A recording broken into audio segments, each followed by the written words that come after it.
Welcome back to Transcriber from Reddit.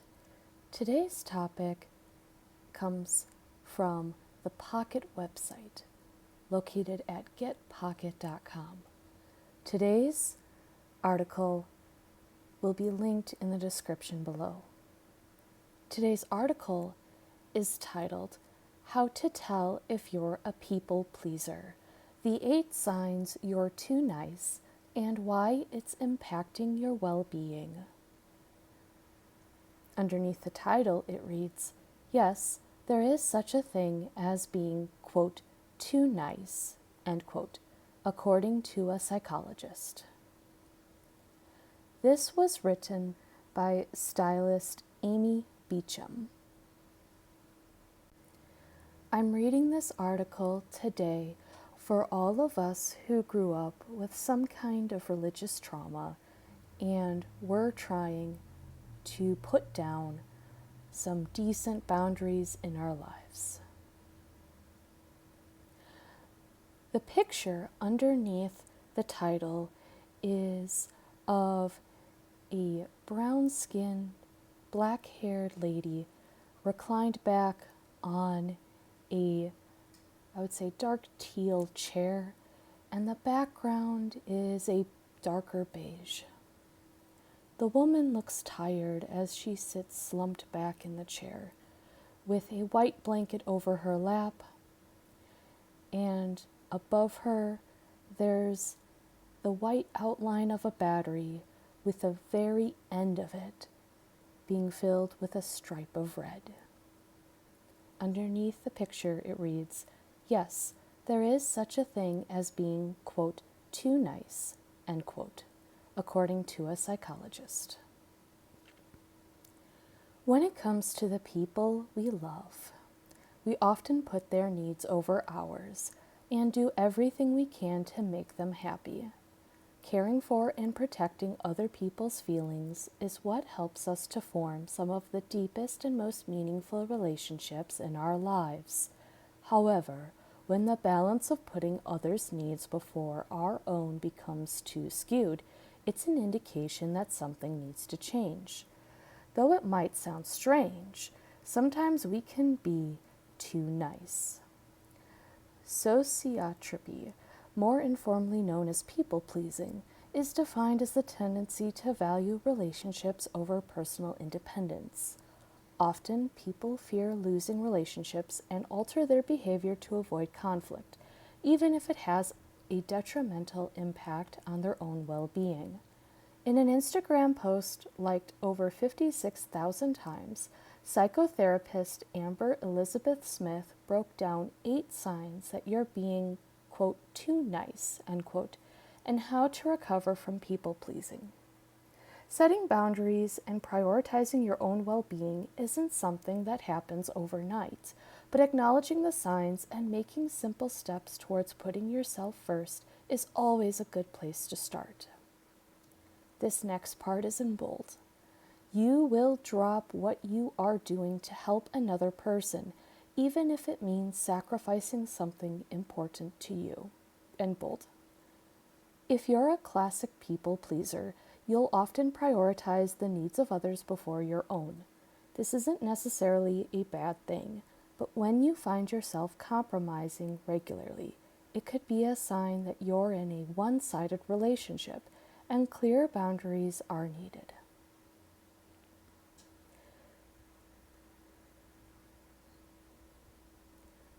All right, next part. This next sentence is in bold. And after that, it goes back to regular font. Being nice is in quotes, is part of your identity, and you fear you must constantly be this way or you will be labeled as, quote, fake, end quote. Of course, everyone wants to be thought of as a nice person, but that shouldn't come from a fear of being considered otherwise, or at the expense of your mental health. Making time for yourself and prioritizing your own needs isn't anything you should feel guilty for. This next sentence is in bold, and then after that, the text goes back to normal. You feel overly responsible for others' feelings and will go to any length to not cause pain, even if that means not standing up for yourself. If you find yourself always playing the mediator within your family or friendship group, taking time to find out who you really are and searching for balance in those relationships is an important step to recovering from people pleasing. This next sentence is in bold, and then after that, the text goes back to normal. You often, quote, forgive, end quote, easily, and allow people to remain in your life with repeat harmful patterns. Forgiveness is certainly an issue, but only when it's afforded to those who deserve it. If you have a toxic friend that you just can't cut off or a draining family member who is always trauma dumping on you, take the time to consider the value they're adding versus damage they're causing.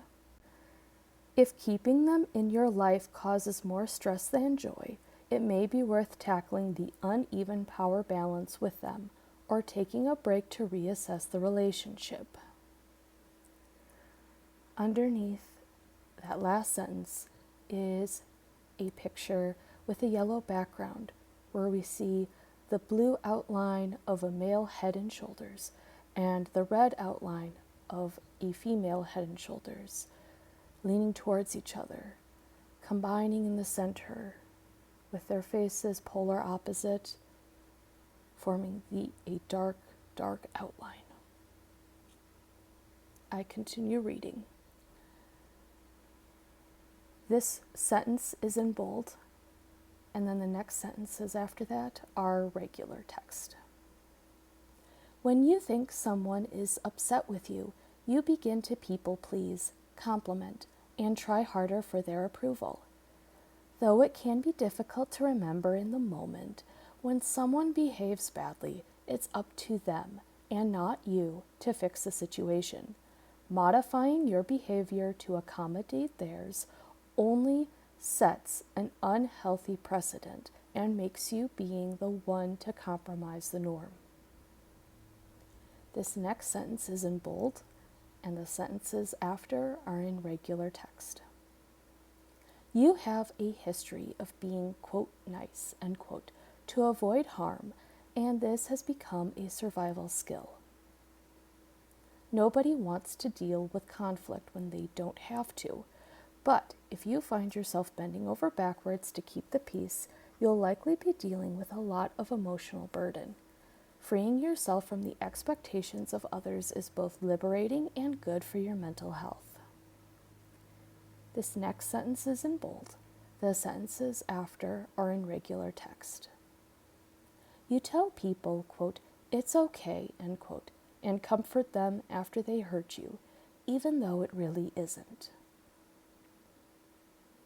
Expressing how you truly feel, especially in a tense situation, isn't always easy, but if you find yourself excusing bad behavior and being unable to speak your mind, it might be a sign that you're being taken for granted and need to set clear guidelines of the honesty and mutual respect you expect from the relationship. This next sentence is in bold. Sentences after are back to regular. You fear being labeled as, quote, selfish, end quote, quote, toxic, end quote, or, quote, not empathetic, end quote, for having reactions that are, quote, not nice, end quote. Of course, we always want to be seen in the best light possible. However, we shouldn't let the fear of being considered a, quote, bad friend, end quote, stop us from responding to other people's toxic behavior. You should feel able to discuss your feelings, good or bad, in a calm and reasoned way with everyone in your life, without fearing the reaction. This last and final sentence is in bold. If you or someone you know is struggling with their mental health or emotional well-being, you can find support and resources on the mental health charity Minds website and NHS Every Mind Matters. And bold. For those listening to this transcription, I will have resources that are located in the US. As I said earlier, I am sharing this and reading this transcription because a lot of us, especially those of us who were women, have been treated as those who were lesser and treated as those who didn't matter. And because of that, we were taught, whether explicitly or implicitly, to bury our feelings and put others first. That is a struggle that I am working to overcome. And I want every one of you out there to work on overcoming it within yourself and help people overcome it within themselves. Let's work on making the world a better place. Not just for us and those of us coming out of awful, awful systems,